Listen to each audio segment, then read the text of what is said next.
Okay, hi guys, welcome back. We are on to our next unit or next lesson, sorry. And this one we're going to be talking about passing information using text fields and variables.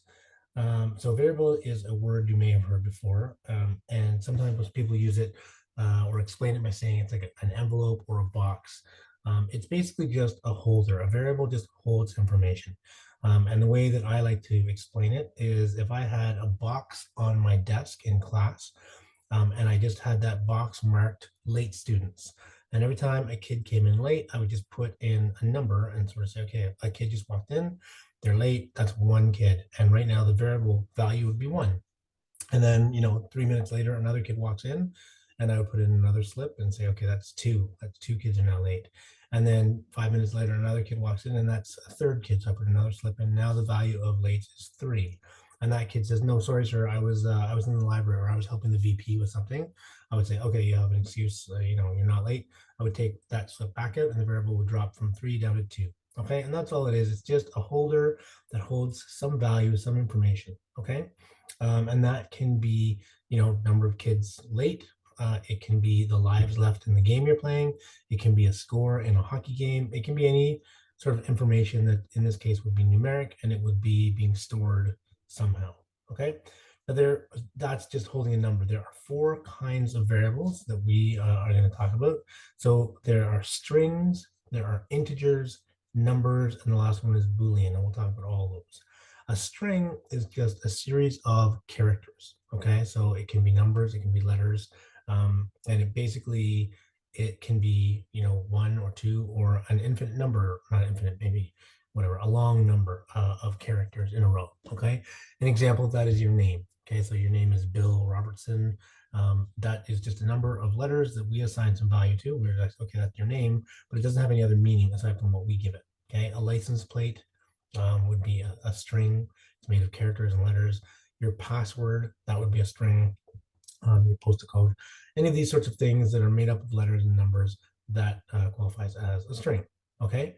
Um, the next one we're going to talk about, integer and number. They're similar. Okay, they're numeric.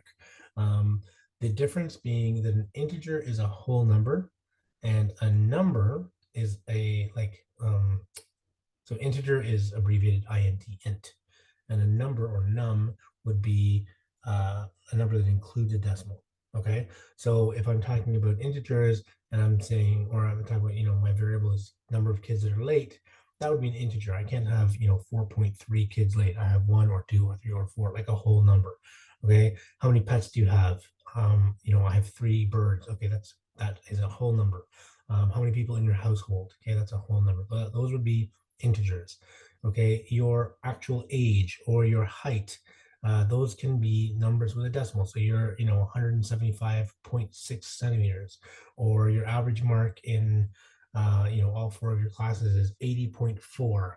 Those are numbers. Okay, that would be a num because it's got a decimal point. Okay, and then the last type of variable is called a Boolean, and that's different in that this can be only one thing or the other. It has to be one and it can't be both. Okay, it also can't be neither.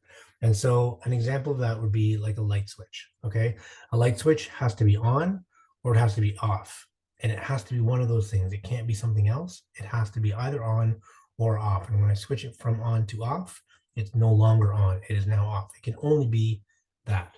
Okay, so that's an example of Boolean. Those are the type of variables. We don't really use Boolean at this point very often, but we'll be talking about the others. Okay, so let's get into the tutorial today, what we're doing. So I'm going to get rid of the cat because then I'm going to go and grab a new sprite, and we're just going to get a ball here. I'm going to duplicate the ball 1, 2 times, and I'm going to rename this one ball 1 just to be consistent. So we have ball 1, ball 2, ball 3, and we're going to get a chick here. Okay, and we'll use this guy, and let's just space these guys out here. It doesn't really matter exactly where they are, but we'll try and center them a little bit. So let's put that guy at 0, put this guy at 0, put this one at, let's say, that's the chick. Oops, let me start here. That's at, so I need to sort of line these up at see there. 95, and I'm just kind of arbitrarily. Okay, and this is ball 3, so I'm actually going to move this one over, let's say, there. Ball 2, I'm going to put at 0. And ball 1, what did I make this one? That was 100, so we'll make this one negative 100. Okay, now that doesn't really matter, but just to be neat, I'm going to do that. Okay, so we're going to be using these 3 balls here to remember some information. Okay, and then we're going to use that. We'll use some code to send information to the chick who's going to tell us what that information was. Okay, so we're going to go over to our code blocks here, and we're going to use the when this sprite is clicked. Okay, we're going to add it onto ball 1, and we're going to copy that to each of these as well. But for now, let's just create this guy here. Ball 1 says when this sprite is clicked, we're going to set a variable. So we're going to go up to, where is it? Variables. Sorry, here. I'm going to set my variable, okay, which is what we're talking about. We're going to set it to 1. Okay, and you can rename your variable, but at this point, we're just going to use the generic name. We'll get in the habit of doing that.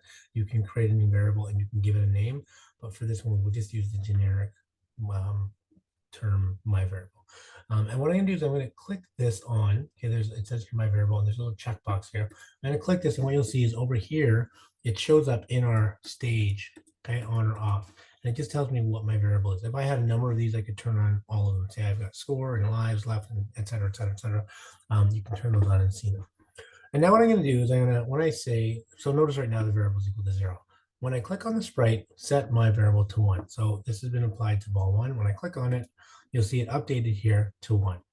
I'm going to copy this, right? By clicking on it, and go Command C on my keyboard. I'm going to go to ball 2, Command V to paste it there, and same thing here. And I'm going to change each of these. So ball 2, when I click on ball 2, it's going to turn the variable to 2, and ball 3 is going to change the variable to 3. Okay, and so now when I click on these, 1, 2, 3, you can see it's updating here, okay, in that variable. And so this is like me saying how many kids are late for class. Oh, there's 1. Another kid walked in. Oh, now there's 2. Oh, that kid has an excuse. Okay, now there's 1. 2 more kids walked in. 2, 3. Right, and that's just, we're just changing the value of this variable. Okay, simple enough. Once that happens, we're now storing or keeping that information based on which of these balls we click.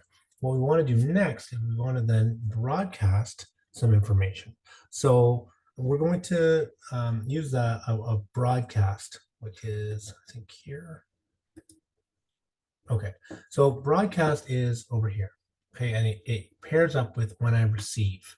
So broadcast is kind of like yelling or shouting something, and when I receive is kind of like hearing it.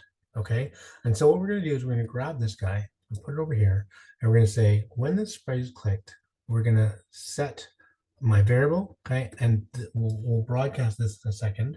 We're going to broadcast a message. We're going to go over to the chick here, and the chick is going to be listening. So the chick is going to get the pair. Okay, so notice I have this guy here that says, where'd he go? Okay, broadcast, and the chick says, I'm listening for the message. Okay, well, the message is going to be that value. So let's go back over to here. We've got this, and you'll notice it says broadcast message 1. Well, what I'm going to do is I'm going to change that message 1 to be my variable. So I'm going to go back down over to here, variables, and I'm going to grab this oval. Now you'll notice this oval matches the same shape as message 1. So if I put this here, and watch what happens when I click on this, it tells me, variable here, I set this, okay, when I click on my variable, it tells me my variable right now is 1. I'm going to click here, I click on it now, it says, oh, now your variable is 2. Okay, this is just another way to see what the variable is. So I'm going to put this in here. Now when I do this, it broadcasts whatever my variable was 3. Okay, we saw that right there by saying this, 3. I put it in here and it broadcasts 3. Well, we're going to tell the chick to listen for when I receive message 1, okay, which is going to be the variable, okay. We're going to then say, where are we here? Here. We're going to say something. Right now, we're going to say hello. Now, we're going to, because we're going to be doing from 3 places, I'm actually going to take this variable out of here. We're actually not going to use this. We're just going to say broadcast message 1. Okay. I'm going to do the same thing. Actually, let me copy this.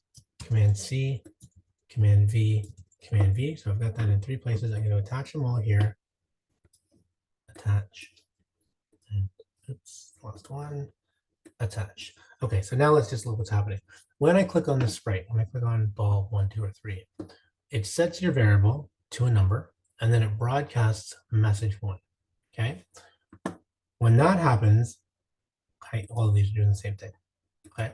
When message 1 is shouted, Chick says, "Oh, I was just told to do something." When it receives that, it's going to say hello. So let's just try that. Right now, I click this, it broadcasts the message and says, "Do something." Okay, it's received it, and so it says hello. Excuse me, it says hello. I don't want it to say hello. What I want it to say is this variable. Notice again, oval. So now what happens when I click this? Instead of hello, it says, oh, I didn't put it in the right place. I gotta put it when I receive message 1, say my variable. Oh, am I clicking the right thing? There, sorry, I'm clicking the wrong thing. Okay, so when I click on this, okay, it's now broadcasting or saying my variable. Okay, great. So now we know that we're storing this variable in these balls. And when I click them, they're now sending a message to the chick to say something, and the chick is pulling from this variable what the value is. Okay, that's fine. That's good. What else can we do? Well, we're going to make that a little bit more involved by going over to operators. So an operator is just like in math, you've heard operators before, it is used to kind of do something with some values. So we're going to use the join operator. And here it says join apple banana. So if I click on this, it gives me apple banana because these are the 2 things that are being told. If I'm told to join space and craft, it'll join those 2 things together. Okay. What I actually wanted to do, get rid of that. Okay. I want it to say you chose my variable. Okay. And I'm going to purposely leave no spaces after this because what happens when I do this is it says you chose 2. You chose, and there's no space there, and then it says my variable 2. So this time I'm going to actually put a space right after that. And now when I click on it, it says you chose 2. I'm going to take this oval and replace that oval. And now when we click on these guys, it gives us you chose, and it gives you the value of my variable. So you chose 1, you chose 2, you chose 3. Okay, and so this is the point of these variables, at least this particular variable. We're using variables to hold a piece of information, and as we kind of call that variable or ask for that variable, it's whoever's being asked can check what the value is and be used to spit out that information. Okay, so if you have, say, 3 lives left, you can say, how many lives do I have left? I have 3, or 2, or 1, or whatever the value is being set in our variable. Okay, I hope that makes sense. If not, try rewatching the tutorial and give it a shot, see if you can make that. When you're done, you're going to post this in your or on your Wix website, just like you have on previous tutorials. And remember to include the embed tag from your project page and the link to the project so that I can both view your final work and go inside to check your code. All right, best of luck, and we'll talk to you soon in the next tutorial.